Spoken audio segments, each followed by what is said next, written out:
Welcome, everyone. Today we're going to be addressing world population, and we're going to start with just a couple topics. Um, what has population done in the past and now, and factors that drive world population. So let's get started, okay? Um, Here we go. I keep on having stuff in the way here. So our author wants to start with a conversation about what how we got here. Okay, um, what is the contrast between current and past population? Okay, in other words, why do we care? Why do we care about world population? Okay, so here's supposed to be the main answer. Whether human populations will continue to grow at present rates, and what this would imply for environmental quality and human life are among the most central questions in environmental science. In other words, because our population has an impact on the environment and on world resources, um, population growth is an important topic. Okay. Um, when do when do we need to start worrying about human population? Well, human by definition, human population began to increase in about 1600 AD, which is defined as the beginning of the Industrial Revolution. Okay. What is happening? This is very interesting. What is happening in 1600 AD that that is causing human population to start growing exponentially? So another way of saying this is that something happened in 1600 AD that made things a little bit easier for everyone. Okay. Now, most people attribute it to the beginning of agriculture, but that's actually not true. What agriculture did is it allowed us to stop being nomadic people. It stopped us from having to move from one place to another. So the advent of agriculture, what it did is it provided us with stability. Uh, Life was still hard. Okay. Uh, if you don't believe me, ask any farmer, right? So what's happening in the 1600s? You know, and I'm going to tell you the uh, the setup for this had been building up for quite some time. We're going to blame these guys right here, the Romans. Okay, the Romans tried really, really hard to bring out this so-called industrial revolution. Okay, um, they had it almost all ready. What do I mean by that? Well, they had a very good ruling system. That had a republic. They had a good army. They built good logistics. Um, they uh, they even found a way to assimilate people properly. Granted, they were indentured into the military service for a year, but after that, they were allowed to become Roman citizens with all the privileges of land ownership afterwards. Um, they had agriculture. Uh, they had uh, they had industry. They had a good economic system. I mean, they really had everything together, and yet they didn't have that je ne sais quoi, that I don't know what. We needed that I don't know what, right? And that I don't know what is the replacement of man and animal by machine. That's what we need. That's what we mean by industrial revolution. Okay. So in the 1600s, you can see it right here. right? I mean, the population is not increasing very much. Here's a bubonic plague, which almost destroyed, disseminated half of the European population, right? So here's 1500, here's 1600. So right, just the opposite of 1600, we start doing something peculiar. We start tinkering with machines. We start tinkering with steam power. Now, this doesn't seem very elegant to you and me right now, but this is the catalyst that brought everything around. Okay. So now what happens? Well, you have in England, you have the onset of people like James Watt. James Watt is effectively one of the guys that took the steam engine and perfected it.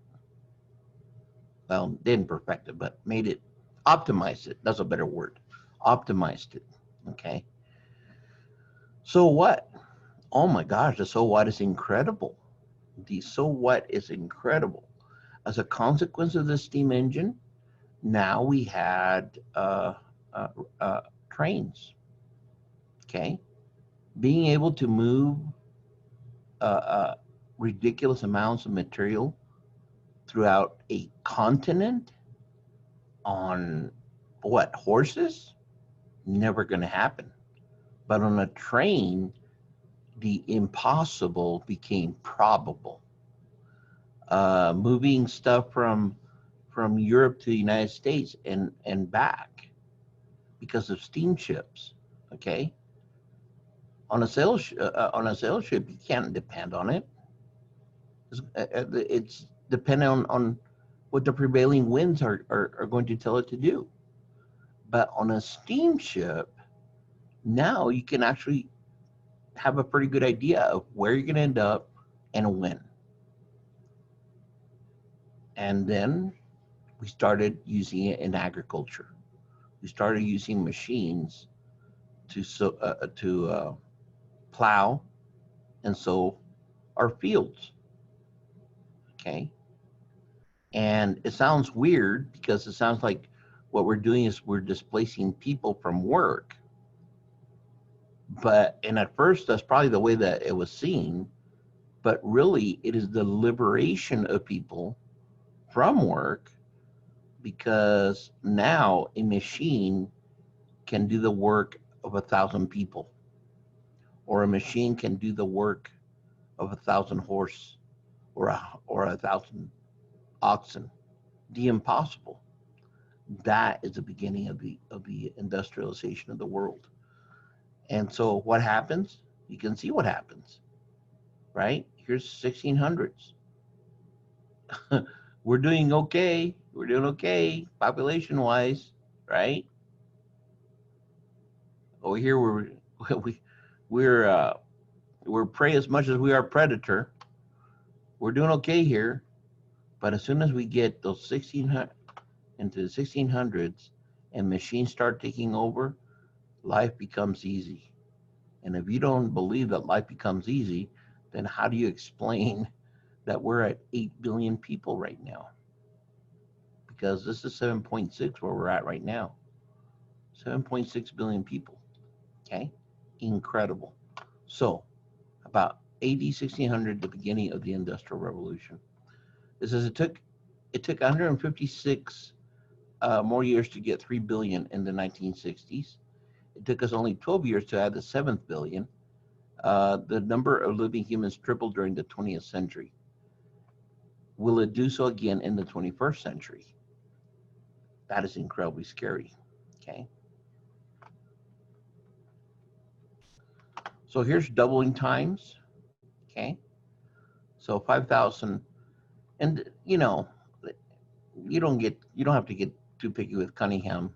Biology books go all the way back to 100,000. They make the argument that contemporary man was here approximately 100,000 years ago.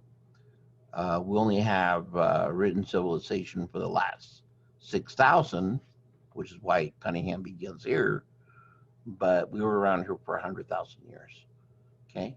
What's our doubling time? We don't know.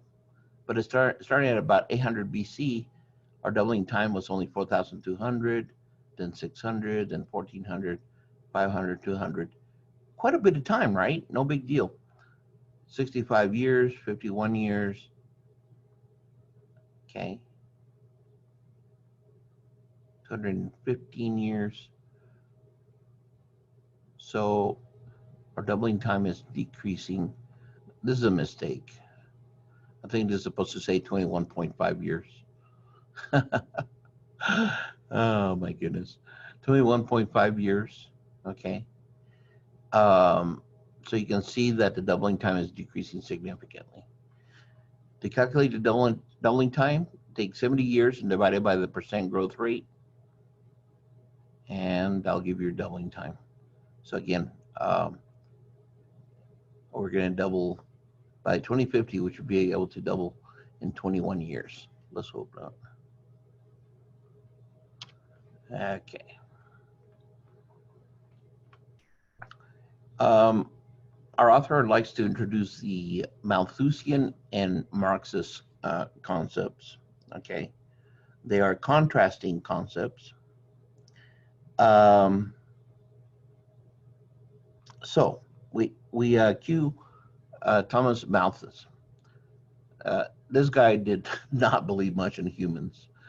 He hypothesized that human populations would outstrip their food supply and collapse into starvation, crime, and misery. The way that's actually pretty nice. The author has cleaned it up. Thomas Malthus actually believes that mankind is really lazy. We're criminals. We will choose the path of least resistance, no matter what, and we will outstrip our resources no matter what. We are doomed to fail because we are all lazy garbage. And I still haven't reached the way he likes to say it. Okay, so that's Malthus. And then in contrast, you have Karl Marx. Okay, presented an opposing view that population growth resulted from poverty, and that this poverty was a consequence of resource depletion, pollution, and other social ills. And by other social ills, it was lack of equity. In other words, the fact that resources were not stratified equally throughout the people. That's what Karl Marx believed. And if you're trying to make memory where you heard that name, he's one of the fathers of communism. So he lived and died by his hypothesis that social ills come from the fact that there's too many wealthy people and too many poor. And really what we need to do is we need to take from the rich and give to the poor until everybody's equal. And I gotta tell you, it doesn't work. How do I know? Because I think we only have one communist nation left. Communism does not work. Okay. So all this to say that Malthus is saying that we're gonna run ourselves into a big hole, and Karl Marx saying that we're fine as long as everybody learns to live together. Neither of those are correct. The answer is somewhere in the middle, right? Okay, somewhere in the middle. What is the carrying capacity for humans? This is a scary word, a scary question, I should say. If you don't know what a carrying capacity is, it is the maximum number of organisms that can be carried by an ecosystem. What ecosystem, you ask? Our Earth, our biosphere. So the fact that we're asking how many humans our Earth can handle is very scary, because that means we're at the tip of this population issue, right? Some believe that we are approaching or may have surpassed the Earth's carrying capacity. Let's hope not. Joel Cohen at Rockefeller University reviewed and published estimates of the maximum human population size the planet can sustain. The estimates, spanning 300 years of thinking, converged on a median value of 10 to 12 billion. So this is kind of where we're sticking at. So we believe we're going to follow what Joel Cohen says, and we're going to believe that our carrying capacity of our world is between 10 and 12 billion. Where are we right now? We're at 7.6 billion. So hopefully we fall under that. Okay. Okay. Technology. Technology is very important. Oh, technology. This is one of the things that really gets my blood going because, you know, a lot of people believe that we have problems because we don't have the technology to solve them. And that could not be more false. The truth of the matter is that we've had the technology to solve the majority of these problems for 50, 60, maybe even 70 years.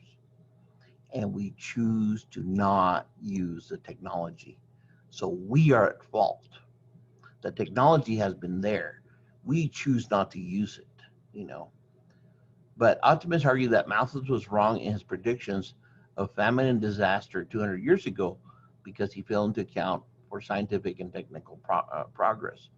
And I have to say that there's a lot to that, okay? For example, agriculture, okay? Our human population is growing exponentially. So how's agriculture doing per capita? Are we staying up with the exponential growth of the world? The answer is, not only are we keeping up with it, we are surpassing it. This is mind-blowing.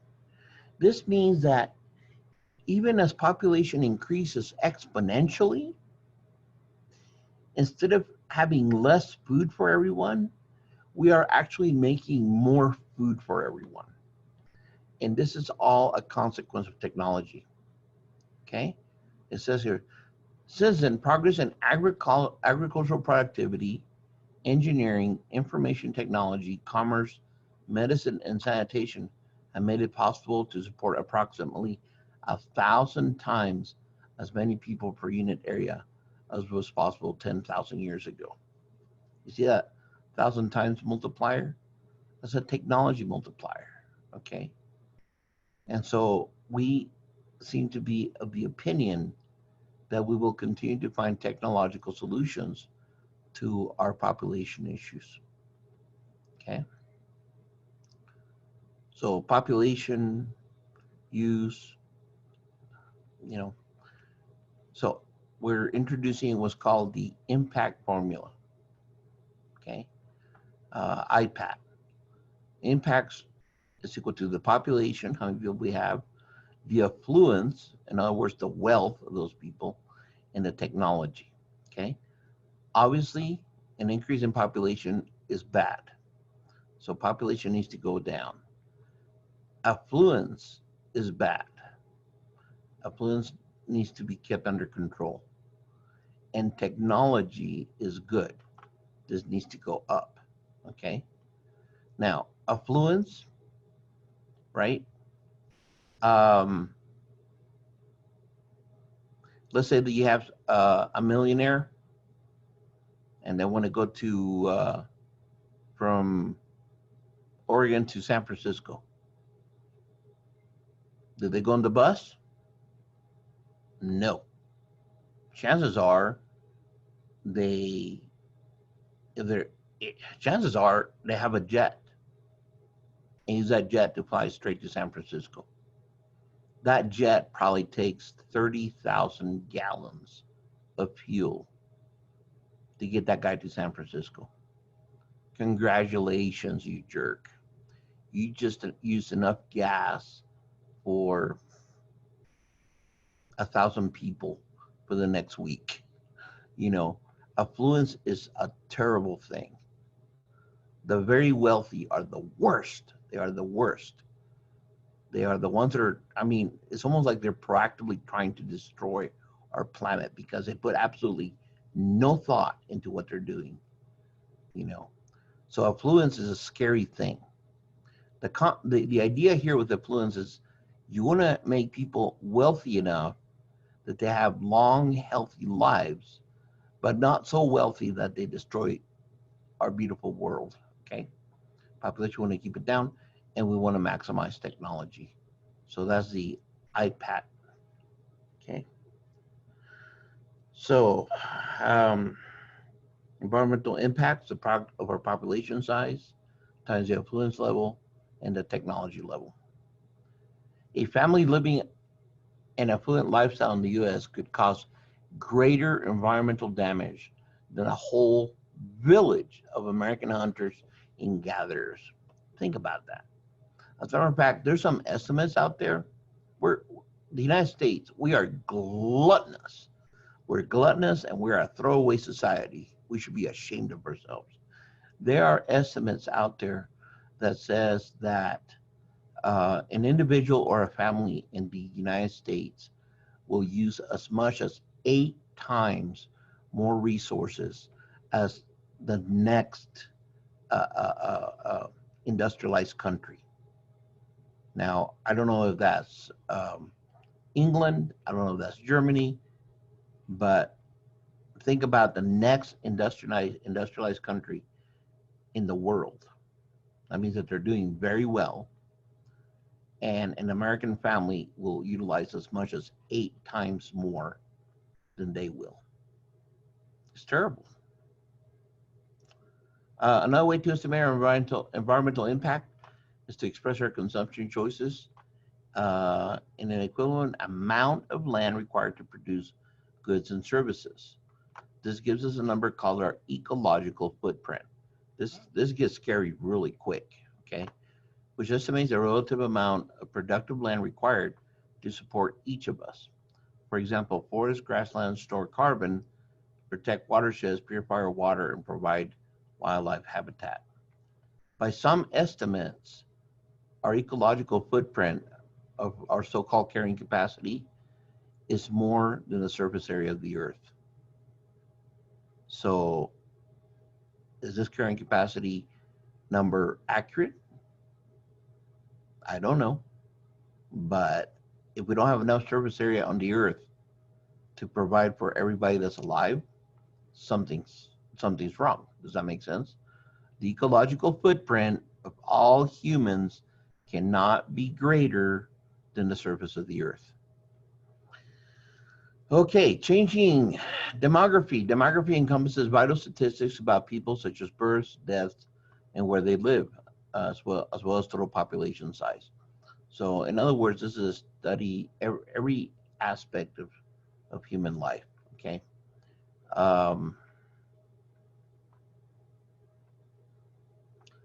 Okay, factors affecting population growth.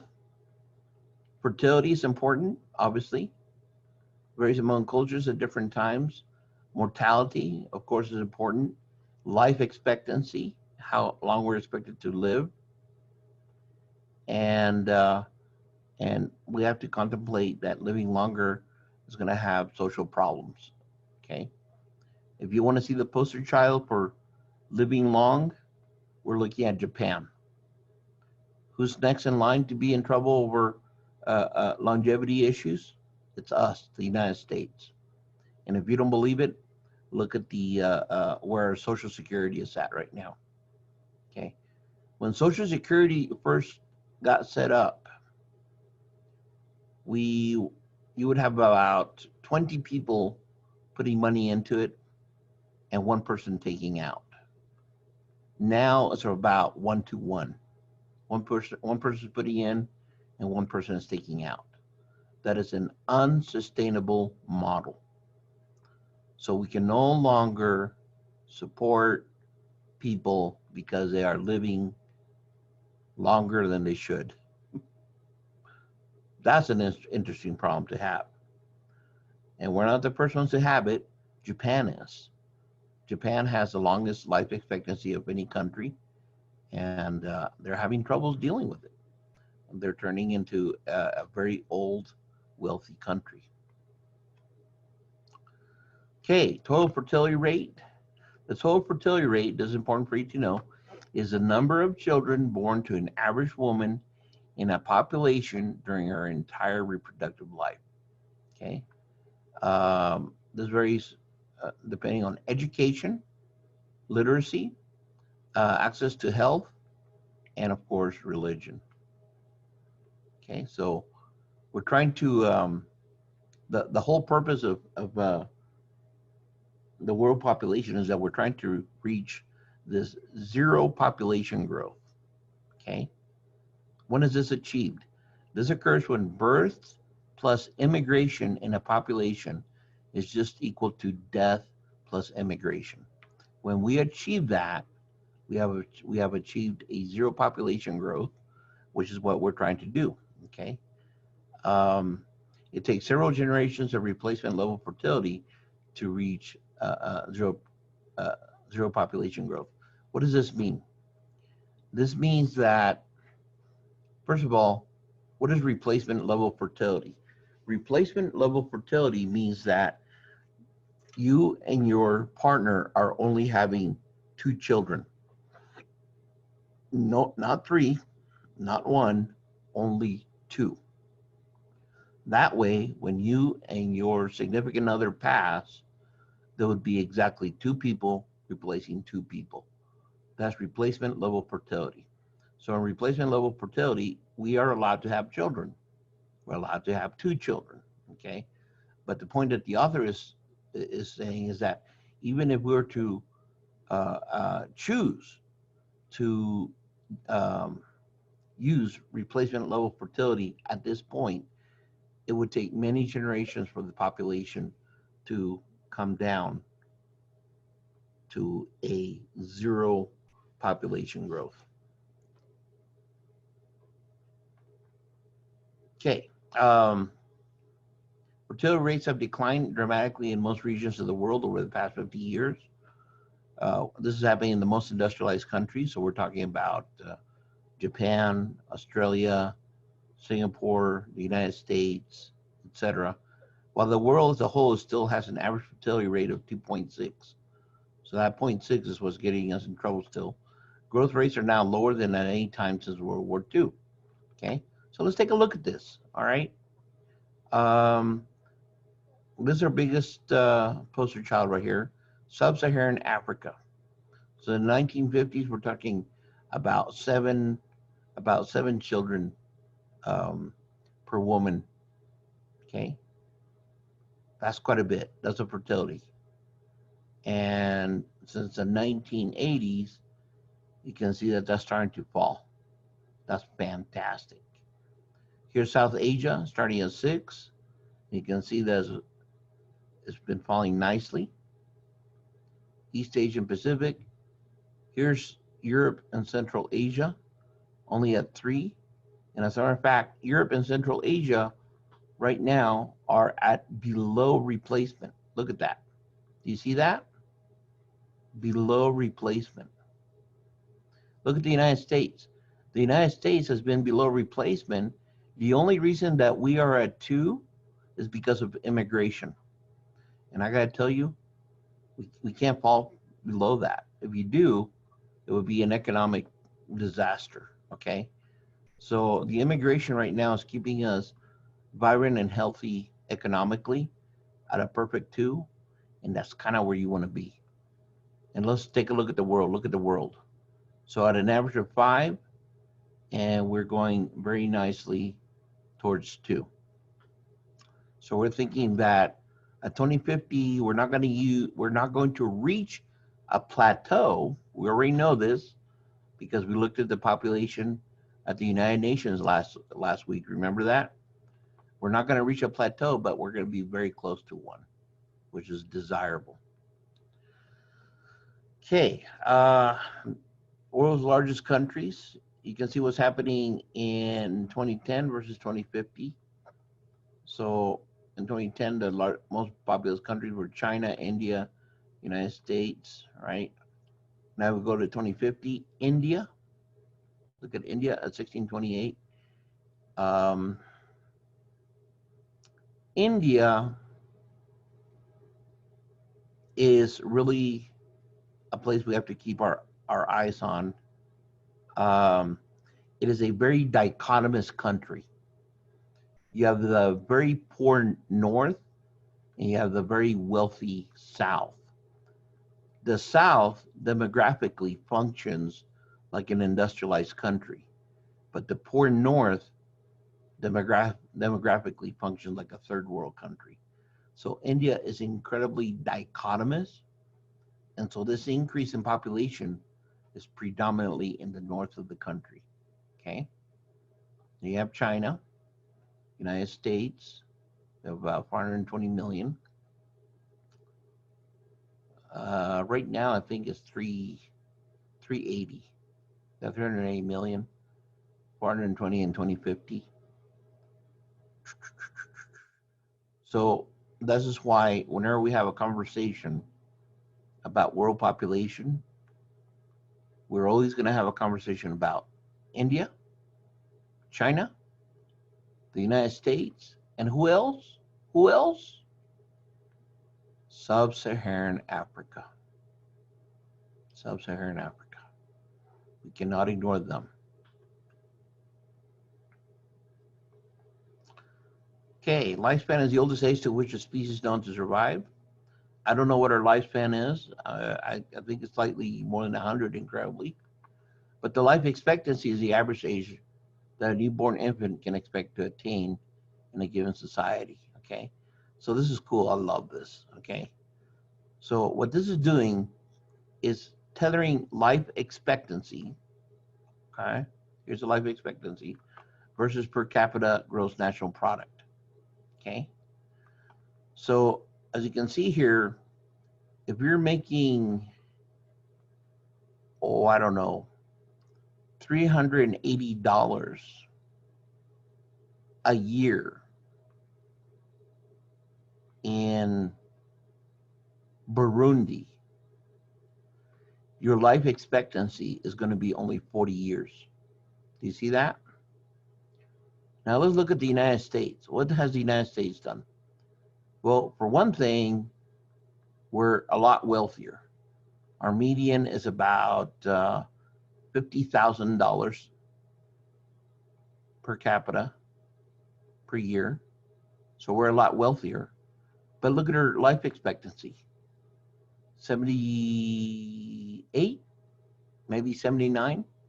That's it. Huh? What the Hades? Let's go over to Qatar. Arguably, I mean, I don't see Dubai here, but I'm willing to bet that Qatar can throw Dubai out of the ring any day, wealth-wise. Here's Qatar. They're earning about $95,000-$100,000 a year, and their life expectancy is what? 75 years? That is very strange. So it appears that there's no relationship between wealth and life expectancy over here. The only point that wealth and life expectancy seems to have any impact is over here on this part of the chart. Do you guys agree? So there's a little curve that looks like this, and then it goes up over. Okay. So this is what the question, this is the question that the author is making. Cunningham and Cunningham. They are asking, what is the minimum gross national product per capita, in other words, per individual, that somebody can earn and still have a relatively decent life expectancy? Now, that's a good question to have, because remember, in the IPAT formula, you don't want wealth. If somebody's wealthy, they're going to destroy the environment. A terrible way of asking this is, what is the poorest that somebody can be and still have a long, healthy life? It's a terrible way of saying it, but that's effectively the question that we're asking, okay? Are you ready to be surprised by the answer? The answer is $4,000 a year. So if you go to $4,000 a year here, you should be able to live to the ripe old age of 73. Okay, so we're not going to be up here with Japan at 82, but you know, 73, not a bad way, not a bad place to be. 73. Okay. Now, I know, I hear you guys yelling at me right now. Who the heck can live on $4,000 a year? I know, but that's because you and I live in the most expensive darn country in the world, aside from Qatar and Luxembourg. We live in this expensive United States. You and I can't make it at $4,000 a year. But that's not what the question is. The question is, how do we bring the rest of the planet, because remember, environmental science is inclusive. We're counting everybody in. Huh? We're counting everybody in. How much money would everybody in the planet have to make in order to have a nice, healthy life? And what we're saying is that if we go to Sub-Saharan Africa and they earn $4,000 a year, they'll be happy living 75 years of age. Okay? Because nowhere in this plan can we have everybody in the world driving a BMW. It can't happen. It just can't happen. I mean, it could, but we won't have any planet left. Does that make sense? So we have to minimize wealth, affluence, maximize life and health, and that happens at $4,000. Shoot, look at Qatar. They're making $100,000 a year, and they're living 73 years also. Apparently, they don't seem to care. Okay. Living longer has profound social implications. So now that we got everybody to living 75 years old, right? Now what are we going to do? Well, now we have to deal with this terrible concept of the dependency ratio. Okay? So this is the number of non-working compared with the working individuals in a population, right? And remember, I told you that in the United States, when this was first set up, when Social Security was first set up, you would have 20 people putting in for each person taking out. And now we're down, let's see. In Niger, for example, each working person supports a high number of children. In the United States, by contrast, a declining working population is now supporting an even larger number of retired people. So as we have more and more retired older people, our Social Security system cannot be sustainable. We don't even know what to do with it.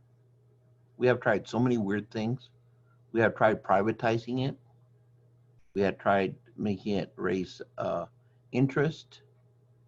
Can you imagine the government deciding to privatize part of their budget and try to raise interest on it? We've tried doing that. That's how desperate we are. Okay. Population momentum. This is important. A population growing rapidly by natural increase has more young people than does a stationary population.